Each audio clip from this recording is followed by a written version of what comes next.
Kertov, j'espère que vous m'entendez. Il est 8h04 sur studiokalita.com. Nous sommes le jeudi 2 novembre 2017, le 13 Rejvan 5778. Daniel Haïk au micro, David Amara à la technique. Heureux de vous retrouver ce matin pour une nouvelle heure d'actualité qui sera aussi en partie au moins une page d'histoire, puisque ce matin, après le premier journal d'information que je vous présenterai dans quelques instants, eh bien, nous recevrons dans ce studio l'historien Simi Epstein, le docteur Simi Epstein, pour parler avec lui du centenaire de la déclaration Balfour. Nous essaierons ensemble de comprendre ce que souhaitaient les Britanniques lorsque Arthur Balfour a envoyé sa déclaration à Lord Rothschild et quelles ont été les répercussions de cette déclaration et son poids dans la création de l'État d'Israël. Vers 8h25, Eliana Gurfinkel nous présentera sa chronique Un jour, notre histoire. Vers 8h35, je vous présenterai la revue de la presse.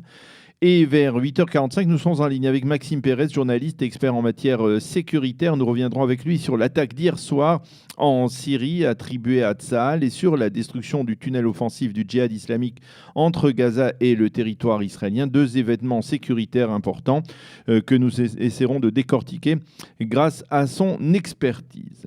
Mais c'est l'heure des grands titres de ce début de matinée avec tout d'abord cette alerte étonnante et incroyable qui a réveillé en pleine nuit des millions d'Israéliens de Tel Aviv et de sa métropole. Une alerte de guerre qui a provoqué la stupéfaction de ces Israéliens et qui s'est déclenchée à 2h48 très exactement en plein milieu de la nuit.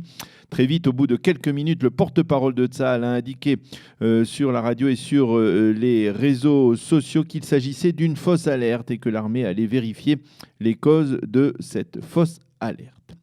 Et puis, une sorte d'incertitude règne ce matin autour de cette attaque aérienne attribuée à Israël contre une cible militaire en Syrie, une attaque qui s'est produite hier soir, mais sur laquelle on peut dire que le flou demeure. De l'avis des sources arabes, il s'agirait d'une attaque israélienne contre un arsenal de missiles ou de munitions. Selon certaines sources, cette attaque se serait produite dans la région de Homs, mais selon des sources provenant de rebelles syriens, les Israéliens auraient bombardé des positions du Hezbollah au nord-ouest de Damas. Selon ces rebelles, il s'agirait là encore d'un bunker d'armes, car les témoins feraient état de plusieurs explosions qui ont été extrêmement visibles. Les témoins affirment que l'armée syrienne pro-Assad a riposté en tirant des missiles sol-air en direction des appareils israéliens. De sources libanaises, on affirme également qu'après cette attaque, on a repéré des avions de chasse israéliens dans le ciel libanais. Bien entendu, comme il fallait s'y attendre, le porte-parole de Tsahal n'a pas tenu à réagir à ces événements de la nuit dernière.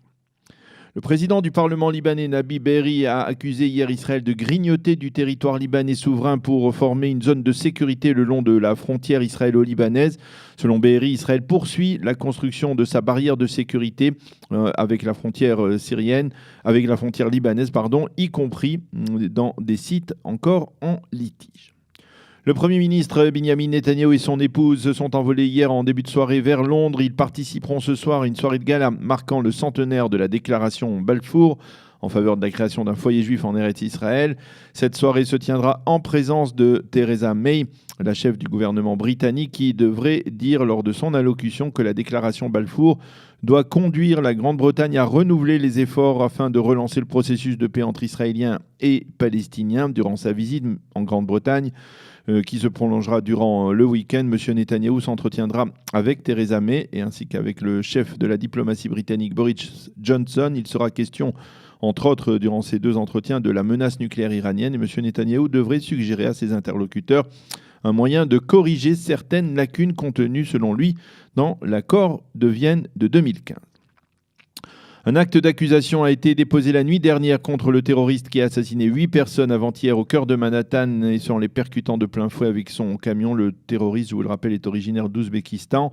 Il avait été blessé au ventre par un tir d'un policier qu'il avait neutralisé, mais il n'a pas perdu, on peut le voir, sa haine puisqu'il a demandé à l'équipe médicale qui le soigne d'accrocher un drapeau de Daesh dans sa chambre. Il risque la peine de mort. Et puis enfin, puisque nous parlons de terrorisme, sachez que c'est aujourd'hui que sera rendu le verdict de la Cour dans le procès du frère du terroriste Mera, responsable de l'assassinat du Rav Jonathan Sandler, de ses 2 fils Arié et Gabriel, et de la petite Myriam Monsonego, ainsi que de 3 militaires à Montauban. Les parties civiles ont réclamé la réclusion à perpétuité pour lui, tandis que la défense a plaidé l'acquittement.